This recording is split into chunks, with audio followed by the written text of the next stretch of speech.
Hujan turun deras membasahi jalanan yang sepi. Lampu jalan jarang sekali terlihat, hanya beberapa tiang lampu tua yang menyala redup, seakan berjuang melawan kegelapan malam. Randi memegang erat setir mobil tuanya, sementara jarum indikator bensin sudah hampir menyentuh garis merah. Sial, kalau sampai mogok di tengah hutan begini bisa gawat, gumamnya. Ia melirik ponsel di dashboard, berharap masih ada sinyal. Namun layar hanya menampilkan tulisan no service. GPS pun tak lagi berfungsi. Ia benar-benar terjebak di jalan asing jauh dari keramaian. Beberapa menit kemudian cahaya samar muncul di kejauhan. Sebuah papan kayu reot berdiri miring di tepi jalan. Cat putihnya sudah mengelupas, hanya menyisakan tulisan samar. Penginapan mawar, kamar masih tersedia. Randi menghela napas lega. Meski tampak tua dan menyeramkan, penginapan itu tetap satu-satunya pilihan untuk berteduh malam ini. Ia membelokkan mobilnya menuju halaman yang penuh rumput liar dan pepohonan yang menunduk basah oleh hujan. Bangunannya tampak besar, 2 lantai, dengan dinding kusam berlumut. Jendela-jendelanya tertutup rapat, beberapa bahkan pecah dan ditambal dengan papan kayu. Lampu kuning remang-remang menyala di beranda depan, menimbulkan bayangan panjang di lantai kayu yang sudah lapuk. Randi turun dari mobil. Udara dingin segera menusuk tulangnya. Pintu depan berderit ketika ia mendorongnya masuk. Lonceng kecil di atas pintu berbunyi. Suaranya nyaring menusuk keheningan. Lobi penginapan itu kosong. Bau apek menusuk hidungnya, bercampur aroma kayu tua yang lembab. Kursi-kursi tamu berjajar di sisi ruangan, dilapisi kain lusuh yang sobek di sana-sini. Beberapa menit kemudian, dari balik tirai usang di belakang meja resepsionis, muncul sosok seorang wanita tua. Rambutnya putih acak-acakan, matanya sayu, kulitnya pucat dengan keriput yang dalam. Ia tidak banyak bicara, hanya mengangguk pelan saat Randi menyebutkan ingin menginap semalam. Tangannya yang kurus dan berurat, menggeser sebuah kunci, tua ke arah Randi. Gantungan kunci itu besar, terbuat dari kayu dengan angka 7 terukir jelas di atasnya. Kamar 7, bisiknya dengan suara serak hampir tidak terdengar. Sudah lama tidak ada tamu. Randi menelan ludah, merasa ada sesuatu yang aneh dengan kalimat itu. Namun ia hanya mengangguk, pura-pura tidak peduli. Lorong menuju kamar terasa panjang dan gelap. Lampu-lampu gantung di langit-langit berayun pelan, menimbulkan bayangan yang bergerak di dinding. Setiap langkah kakinya menimbulkan bunyi krik dari lantai kayu yang rapuh. Akhirnya ia tiba di depan pintu dengan angka 7 yang terpaku miring. Udara di sekitar pintu itu terasa lebih dingin dibanding lorong lainnya. Dengan tangan bergetar, ia memasukkan kunci ke lubang pintu dan memutarnya perlahan. Pintu itu terbuka dengan suara berderit panjang. Seakan sudah bertahun-tahun tidak pernah disentuh. Randi melangkah masuk, dan saat itu juga bulu kuduknya merinding.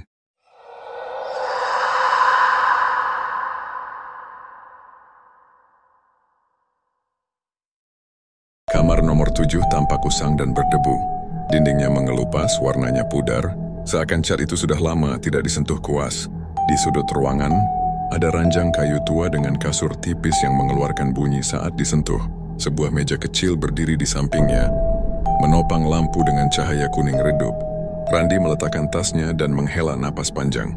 Meskipun tempat itu jauh dari kata nyaman, ia merasa lega bisa beristirahat setelah perjalanan panjang.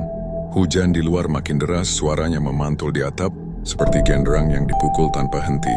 Ia menyalakan lampu meja, cahaya berpendar, menyingkap bayangan yang tadinya bersembunyi di sudut kamar. Saat itulah ia menyadari sesuatu. Cermin besar berdiri tepat di depan ranjang. Entah kenapa, Randi merasa tidak nyaman dengan keberadaan cermin itu, seolah-olah ia tidak sedang sendirian.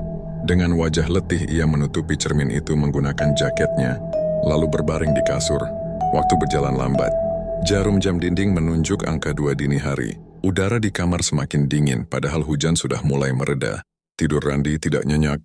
Ia sering terbangun, memicingkan mata dan memeriksa sekeliling kamar, hingga tiba-tiba, tok, tok, tok, suara ketukan terdengar dari arah lemari tua di sudut ruangan. Randi terperanjat duduk tegak di ranjang. Ia menajamkan pendengaran. Suara itu berhenti. Sunyi kembali merayap. Ia mencoba memejamkan mata lagi. Namun tak lama kemudian suara itu kembali muncul. Tok, tok, tok. Kali ini lebih jelas, lebih dekat. Mungkin tikus, pikirnya mencoba menenangkan diri. Tapi entah kenapa, tubuhnya justru semakin kaku. Dengan langkah berat ia mendekati lemari. Tangannya gemetar saat meraih gagang pintu lemari itu. Udara dingin seakan keluar dari celah kayu. Perlahan ia tarik pintunya. Kosong. Hanya beberapa gantungan kawat berkarat dan debu tebal. Namun saat ia hendak menutup pintu, sesuatu menangkap sudut matanya lewat pantulan cermin. Bayangan hitam berdiri di pojok kamar, menatapnya. Randi terdiam, tubuhnya seolah membeku. Ia menoleh ke arah pojok ruangan dan tidak ada siapa-siapa. Hatinya berdegup kencang. Ia buru-buru kembali ke ranjang. Menarik selimut hingga menutupi tubuh. Lampu tetap menyala, namun ketenangan itu hanya bertahan sebentar. Telinganya mendengar suara lain, kali ini lebih mengerikan. Suara tangisan lirih, tepat dari bawah ranjang tempat ia berbaring.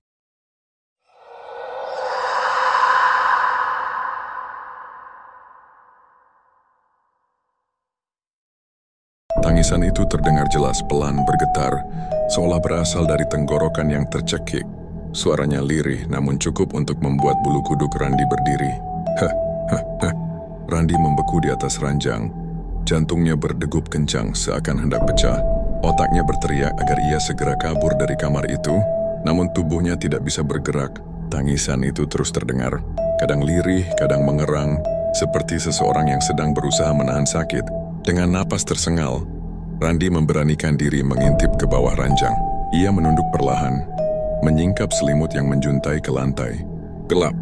Namun saat matanya mulai terbiasa, ia melihat sesuatu. Sebuah wajah. Wajah pucat seorang perempuan menatapnya dengan mata terbuka lebar. Bibirnya gemetar. Air mata hitam mengalir dari sudut matanya, menodai pipinya yang kaku. Mulutnya terbuka menganga, namun suara tangisan tetap tak terdengar jelas, seakan keluar dari dalam dada. Randi terhuyung ke belakang, terjatuh dari ranjang. Ia merangkak mundur. Punggungnya menempel ke dinding. Nafasnya memburu, keringat dingin bercucuran di dahinya. Sosok itu perlahan merangkak keluar dari kolong ranjang. Tubuhnya tipis, tangan dan kakinya panjang tak wajar. Rambut hitamnya kusut menutupi sebagian wajah, meneteskan cairan gelap ke lantai kayu. "Kembalikan," bisiknya dengan suara serak patah-patah. "Kembalikan kamarku." Randi menutup telinga, berusaha tidak mendengar. Namun suara itu justru makin keras, bergema di seluruh ruangan. Hingga lampu meja mulai berkelap-kelip, cahaya padam, hanya kegelapan yang menyelimuti. Dalam gelap, Randi mendengar napas berat tepat di depan wajahnya. Hangat, basah, dan dekat. Tiba-tiba lampu kembali menyala sebentar. Dan saat itulah ia melihat jelas, wajah perempuan itu sudah menempel hanya sejengkal dari wajahnya. Dengan mata kosong, mulut robek, dan tangannya yang dingin menyentuh pipinya. Randi menjerit, melompat berdiri lalu berlari keluar kamar tanpa menoleh lagi. Lorong penginapan gelap dan panjang, namun di setiap langkahnya ia mendengar suara tok, tok, tok, bukan lagi dari lemari, bukan dari ranjang, tapi dari lantai mengikuti setiap langkahnya.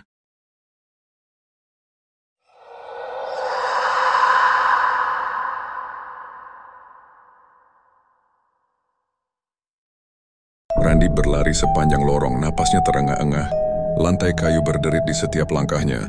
Namun yang membuatnya hampir gila adalah suara tambahan. Ketukan yang mengikuti. Seolah sesuatu berjalan tepat di belakangnya dengan langkah berat dan teratur. Tok, tok, tok. Randi tak berani menoleh. Ia hanya ingin keluar mencari pintu depan, apapun asal bisa meninggalkan penginapan terkutuk itu. Namun lorong itu terasa aneh. Panjangnya tidak masuk akal. Lampu-lampu gantung bergoyang pelan.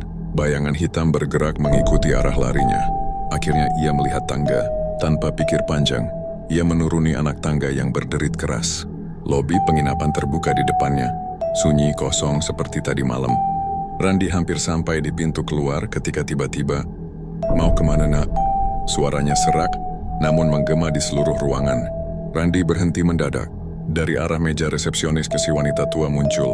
Wajahnya kini terlihat lebih pucat, kulitnya seperti retak-retak, dan dari matanya mengalir cairan hitam pekat. Senyumnya aneh, terlalu lebar, memperlihatkan gigi yang tidak rapi. "Sudah lama. Tidak ada yang berani menginap di kamar 7, ucapnya sambil menyeret kakinya pelan. "Tapi kamu istimewa. Dia menyukaimu." Randi mundur selangkah, tubuhnya gemetar.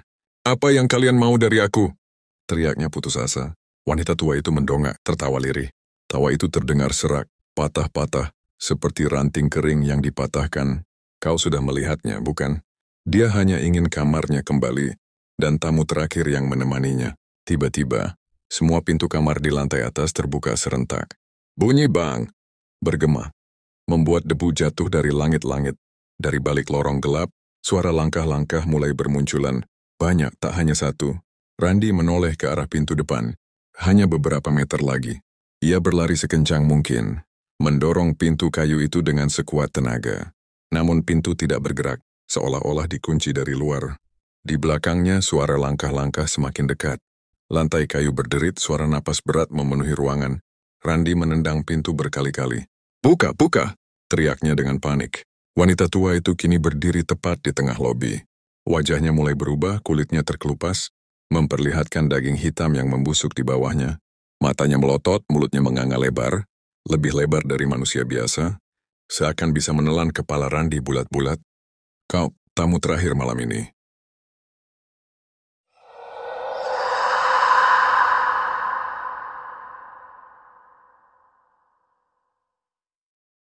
Randy menendang pintu berulang kali. Tangannya berdarah karena berusaha menghancurkan gagang besi yang tidak bergeming. Di belakangnya, langkah-langkah berat semakin mendekat, disertai bisikan-bisikan lirih yang menggema di seluruh lobi. "Tinggal di sini? Selamanya, temani kami." Tangis lirih itu kembali terdengar, kali ini bercampur dengan tawa kecil yang menusuk telinga. Randy menoleh sekilas dan menyesal. Dari tangga, belasan sosok pucat merangkak turun. Wajah mereka hancur, mata kosong, mulut robek menganga. Di tengah mereka, sosok perempuan dari bawah ranjang berjalan dengan tangan panjang terjulur. Matanya menatap lurus ke arah Randy. "Kembalikan kamarku." Wanita tua di meja resepsionis kini tidak lagi tampak manusia. Kulitnya telah terkelupas habis, hanya menyisakan tengkorak hitam dengan rambut putih menempel kusut yang menunjuk ke arah Randy. "Dia milik kami sekarang." Pintu di belakang Randy akhirnya terbuka dengan sendirinya, berderit pelan. Dengan teriakan histeris, ia berlari keluar menembus hujan deras, langsung menuju mobil tuanya. Tangannya gemetar saat mencoba menyalakan mesin. Ajaibnya mobil menyala. Ban memutar, meninggalkan halaman penginapan, yang kini tampak lebih menyeramkan. Di balik tirai hujan, Randy menginjak gas sekencang-kencangnya, jalan basah membuat ban mobil nyaris tergelincir. Dadanya naik turun, pikirannya hanya satu, meninggalkan tempat terkutuk itu. Namun di tengah kabut dan hujan malam itu, pandangannya menangkap sesuatu lewat kaca spion. Seseorang duduk di kursi belakang. Dirinya sendiri, dengan wajah penuh luka, mata kosong dan senyum mengerikan. "Kita pulang bersama, kan?" Randy menjerit mobil oleng dan brak. Mobil itu menabrak pohon besar di tepi jalan. Keesokan paginya polisi menemukan bangkai mobil tua. Di dalamnya hanya ada satu korban, meninggal seketika. Anehnya, pintu penumpang belakang dibiarkan terbuka, dan jejak kaki basah terlihat menuju ke arah hutan, ke arah reruntuhan penginapan mawar, yang konon sudah terbakar habis 3 tahun lalu.